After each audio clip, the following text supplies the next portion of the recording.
തിരുനെല്ലായിപ്പുഴയിലേക്ക് മാലിന്യങ്ങൾ വലിച്ചെറിയൽ തുടർക്കഥയാവുന്നു. തിരുനെല്ലായിപ്പുഴയെ ദുർഗന്ധം വമിക്കുന്ന മാലിന്യങ്ങൾ വലിച്ചെറിഞ്ഞ് മലിനമാക്കുന്ന സാമൂഹ്യ വിരുദ്ധരുടെ ജനദ്രോഹപരമായ പ്രവർത്തനം കാലങ്ങളായി നിർബാധം തുടർന്നു വരികയാണ്. 10,000-ത്തിലധികം ജനങ്ങൾ ആശ്രയിക്കുന്ന പൈതൃകപരമായ പുഴയാണ് ഇത്.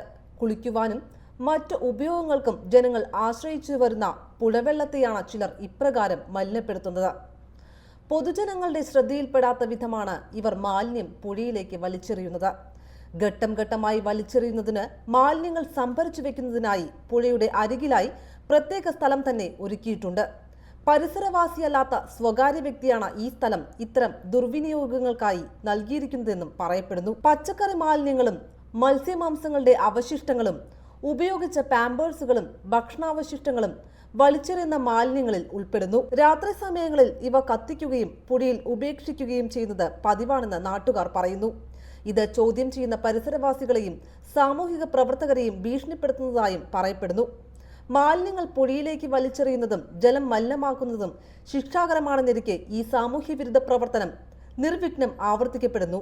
പുഴയിൽ വളരുന്ന മത്സ്യങ്ങളുടെയും മറ്റ് ജീവജാലങ്ങളുടെയും ജീവന് ഭീഷണിയാണ് ഇത്. പ്രകൃതി സംരക്ഷണം എന്നത് ഓരോ പൗരന്റെയും ഉത്തരവാദിത്തമാണ് എന്നത് എല്ലാവരും മറന്നുപോകുന്നു. ഈ മാലിന്യം ഒഴുക്കുന്നത് മൂലം പ്രദേശത്ത് കുളിക്കുന്നവരുടെ ശരീരത്തിൽ ചൊറിച്ചിൽ അനുഭവപ്പെടുന്നുണ്ട്. ബന്ധപ്പെട്ട അധികൃതർ പരിശോധന നടത്തി പുഴയോരങ്ങൾ സംരക്ഷിക്കണമെന്നും പുഴയിലെ ജലം മലിനമാക്കുന്നവർക്കെതിരെ കർശനമായ നടപടി സ്വീകരിക്കണമെന്നും നാട്ടുകാർ ആവശ്യപ്പെട്ടു. ഇക്കാര്യത്തിൽ ഇനിയും വീഴ്ച വരുത്തുന്ന പക്ഷം ജനകീയ സമരം സംഘടിപ്പിക്കുമെന്നും പ്രദേശവാസികൾ പറഞ്ഞു. മാലിന്യങ്ങൾ വലിച്ചെറിയപ്പെടുന്ന ഈ പുഴ കണ്ണാടി പഞ്ചായത്തിലാണ്.